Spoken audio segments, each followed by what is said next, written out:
Hi, I'm Randall from Randall's ESL Cyber Listening Lab, and today I'd like to share with you a tip, a section of my website less familiar to visitors, but I think it does a great job, or it tries to, in enhancing, supplementing, reinforcing the activities, vocabulary, grammar that students are learning in my listening activities. If I go under listening activities, you're going to see a section called language games. So I'm going to click on this. And I'm going to scroll down, and as you can see, the purpose of this section is to really try to give students more practice in some of my listening activities. In other words, I do have a listening activity called A Day at School, A Fun Day, and so forth, but I always encourage, for example, teachers are introducing the lesson or students are learning it independently, and after they finish, they say, you know what, I want some additional practice to reinforce, to review the language that appeared in that language activity. So let me show you an example. First of all, imagine that you've already done A Day at School. That comes from the easy section on my website. But I'm going to click under here, and there are going to be two different activities. And the activities and games are different for each activity that you find. The first one, let's take a look, and it's called Label Diagram, A Day at School. And so students see these words over here, and they see the little dots in the picture. And so what they do is they drag it over.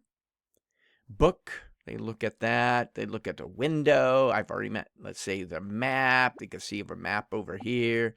The floor right over here. But let's just say I'm going to miss this one. I'm going to put it on the student. Globe. Globe is in the back. Desk is right here. Floor. And once the students, and again, this is reinforcing vocabulary, students click Submit. And we'll tell you which ones you got correct and which ones you missed. That's one type of activity. The next activity in this particular case is a complete the sentence activity. So students see a sentence, and again, related to the listening activity they might have done before. Why, okay, were you late? Okay, let's see that. Okay, we got that correct. Let's try another one. Our school ends, it goes, let's click on the answers there.